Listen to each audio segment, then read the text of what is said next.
Tässä esimerkissä olisi tarkoitus katsoa, että miten taulukkolaskentaohjelmaa, tässä tapauksessa Exceliä, voi tehokkaasti käyttää erilaisten laskutoimitusten laskemiseen. Tässä tapauksessa olisi tarkoitus laskea tai muodostaa tämän pituusmuuttujan kaikki frekvenssijakaumat. Eli mehän laskettiin jo edellisessä esimerkissä tai muodostettiin tämä varsinainen frekvenssijakauma.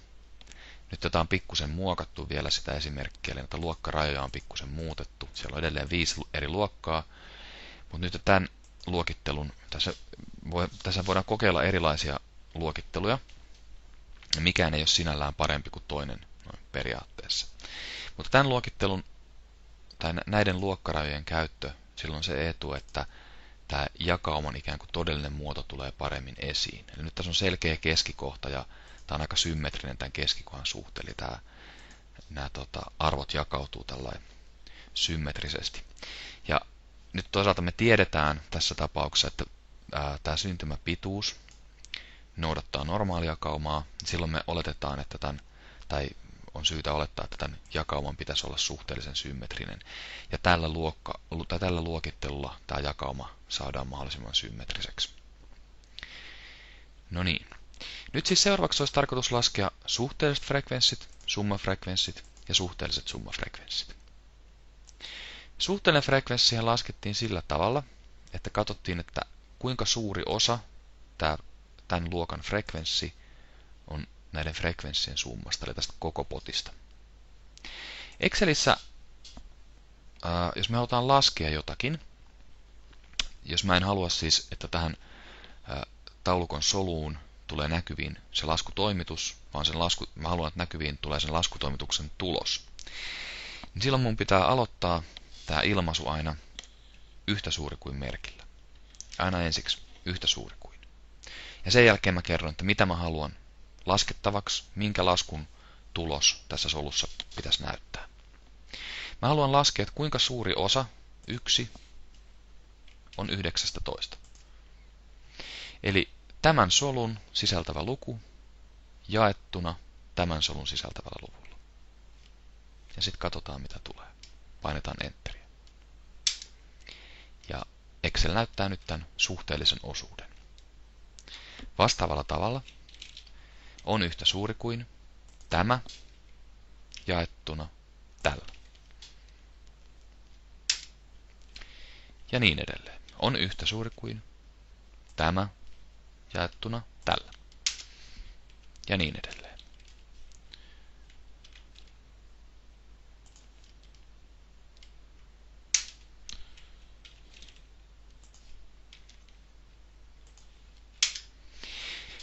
Tietysti tässä olisi semmoinenkin mahdollisuus, että voisi laskea vaan nämä esimerkiksi taskulaskimella nämä laskutoimitukset ja syöttää vain valmiit tulokset näihin soluihin.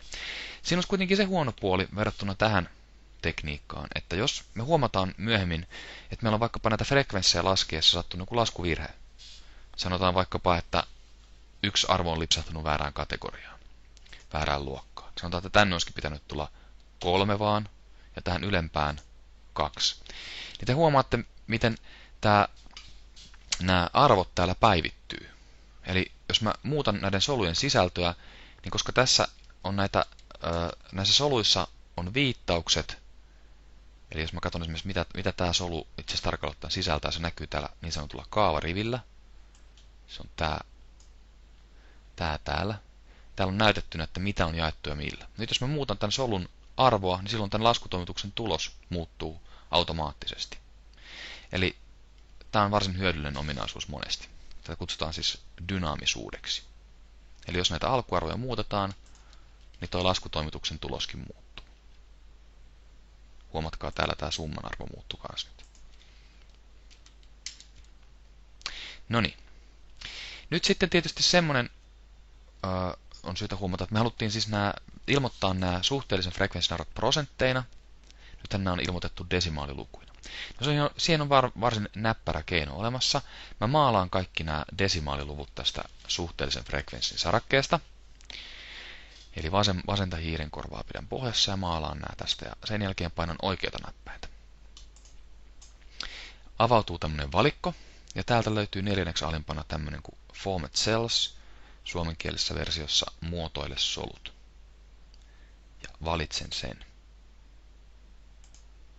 Ja nyt mä voin määritellä täältä, että mikä on näiden solujen esitysmuoto. Valitsen tästä kategoriasarakkeesta prosentit. Ja otetaan vaikka 1 desimaalin tarkkuudella. Prosentin kymmenyksen tarkkuudella. Ja klikkaan OK:ta. Ja nyt nämä suhteelliset frekvenssit ilmestyy tänne prosentteina. Summafrekvenssi eli kertymä lasketaan vaikkapa sillä, että laitetaan tähän ensimmäisen luokan kohdallaan summafrekvenssi on sama kuin frekvenssi. Ja siitä eteenpäin siihen jo kerrytettyyn kertymään lisätään se, mitä tältä riviltä tulee lisää. On yhtä suuri kuin yllä oleva plus tämä, mitä tältä riviltä tulee pottiin lisää. Ja nyt jos kaikki menee oikein, niin tuonne viimeiselle riville pitäisi tulla 19. On yhtä suuri kuin yllä oleva jaettuna tämän rivin frekvenssillä. Saatiin kertymä muodostettua. Sitten viimeisenä suhteellinen summafrekvenssi. Lasketaan se vaikka yksinkertaisesti samalla tavalla kuin noista frekvensseistä äsken muodostettiin summafrekvenssi, niin muodostaa nyt tämä suhteellinen summafrekvenssi näistä suhteellisista frekvensseistä. On yhtä suuri kuin toi. Ja sen jälkeen on yhtä suuri kuin se, mitä jo on, plus se, mitä tulee lisää.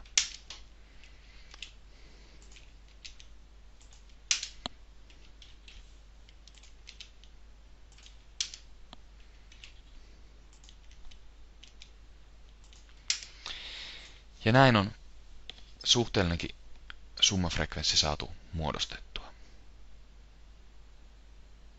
Se, mitä tässä olisi voinut vielä hyödyntää, eräs oikotie, ettei olisi tarvinnut näpytellä ihan näin paljon, olisi niin sanottu kaavan kopiointitoiminto. Eli lasketaanpas vielä uudestaan nämä summafrekvenssit ja suhteelliset summafrekvenssit käyttäen tätä kaavan kopiointitoimintoa. Aloitetaan ihan samalla tavalla kuin äsken. Ensimmäisellä rivillä summafrekvenssi on sama kuin frekvenssi, tai ensimmäisen luokan kohdalla. Sen jälkeen me lisätään aina, jos me lasketaan tämän kunkin solun arvoa, mikä luku tähän tulee, niin me lasketaan tämän solun yläpuolella oleva luku yhteen sen luvun kanssa, joka löytyy 2 solua vasemmalle.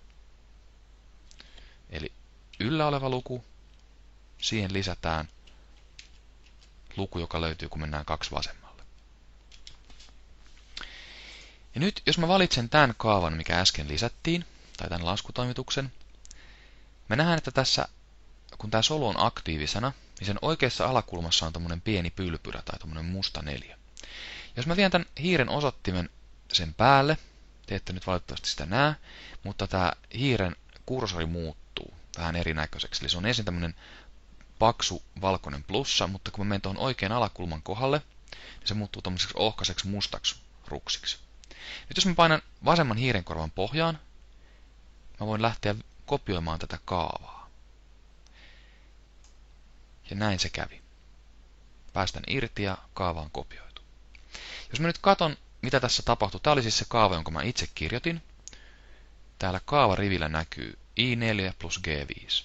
Eli 1 yläpuolella, siihen lisätään 2 vasemmalla oleva. No nyt seuraavalla, nyt tuli tehtyä hieman virhe. Tämä plus toi. No niin.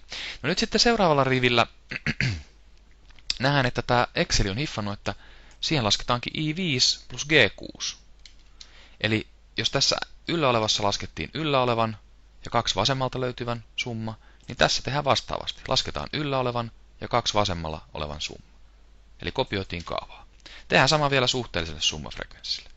On yhtä suuri kuin suhteellinen frekvenssi, on yhtä suuri kuin yllä oleva, plus 2 vasemmalta löytyvä, ja sen jälkeen riittää kopioida kaavaa. Eli otetaan tuolta oikeasta alakulmasta kiinni ja kopioidaan. Valmis.